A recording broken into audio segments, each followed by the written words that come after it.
What's up everybody, Kier Gomes here and welcome back. In today's episode, we're going to be taking a look at one of the newest releases from Riffle Shuffle, and that is the Soundboards playing cards. This is actually the Soundboards V2 playing cards. It is an identical version of the V1, only it's printed in red instead of blue.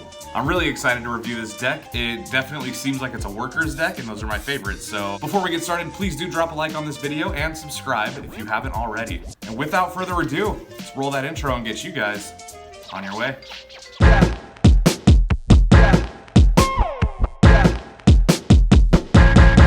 Let's go.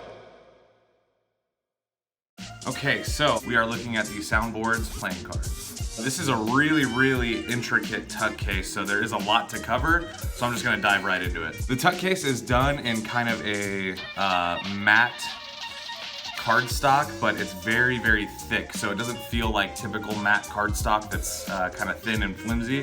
This feels like the same cardstock that they use on like Theory 11 decks, that really like tough, sturdy, matte paper stock.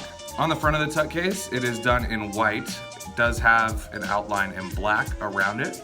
And it's meant to look like an old 1980s cassette player. You can see it says Soundboards, stereo, and poker-sized playing cards. The accents are done in red and this kind of mustard yellow, which I really like. Really creating this kind of vintage Guardians of the Galaxy type feel. There also is a plastic window that shows you the cards. So that's the Joker, but we'll get into that. Really intricate. One side has your stop, fast forward, rewind, and play button, and says Soundboards at the bottom. That's done in a silver ink and looks really nice. It's also embossed, so really, again, very fancy. The other side says Soundboards and has an open tab. The bottom has some ad copy about Kevin Yu, Riffle Shuffle, and Patrick Varnavas. And the top has your volume button.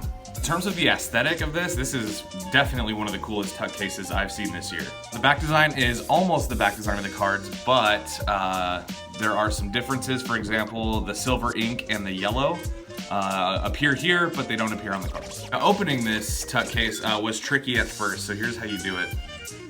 You hold it upside down on the side, open it where the tab says open, and it is a little bit difficult to get the cards out.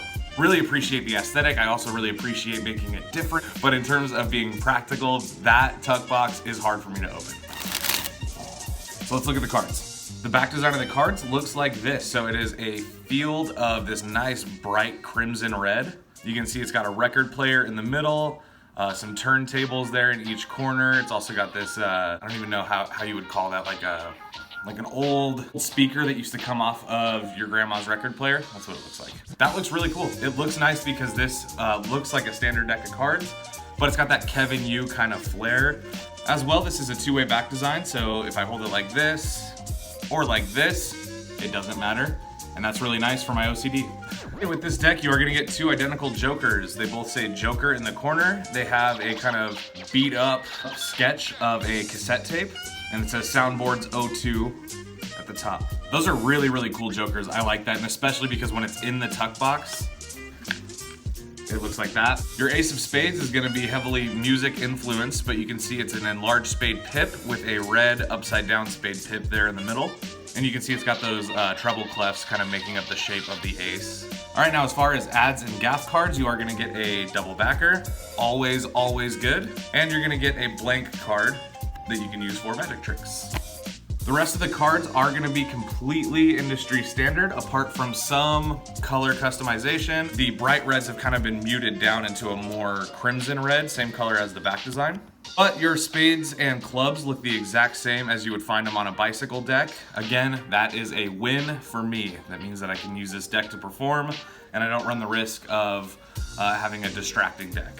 Your courts are gonna be bicycle standard, except again, the reds have been muted down, and that makes the contrast with the yellow and the blue just a little bit brighter. So I think that looks great. It looks just like bicycle.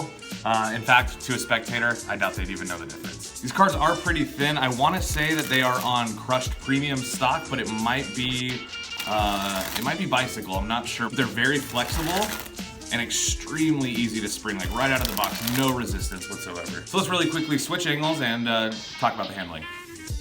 So in terms of handling, the cards feel great, but they are fairly thin. They're printed by the USPCC. This is what they look like in a fan. Really nice. I love the contrast of red and white. That's what it looks like if you fan them this way. They spring really well right away. That's what they look like in a spread. Definitely don't have any stiffness to them, which I think proves that they're not going to be very snappy. Let's check. Yeah, definitely not very snappy at all, which I don't mind. The new durable sound. Quiet. In terms of the way that these cards handle, I would say absolutely 10 out of 10 on handling, for sure.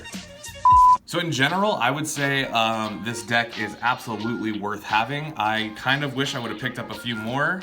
If you're interested in picking up this deck, I would head over to riffleshuffle.com and see if there is any left. All right guys, so that was my review of the Soundboards playing cards by riffleshuffle.com. Thank you so much for watching today's episode. I hope that if you haven't yet, you will consider subscribing. And please do remember to drop a like on this video, as it does help me out very much. If you're interested in winning a giveaway that I'm currently doing, I'm gonna drop a link down below where you can enter. I'm giving away a half brick of the Dan and Dave Aviators, as well as some goodies like a signed deck from me and a t-shirt. With all that being said, I hope you all have a wonderful rest of your day. I know I will. And I'll see you guys tomorrow. Peace.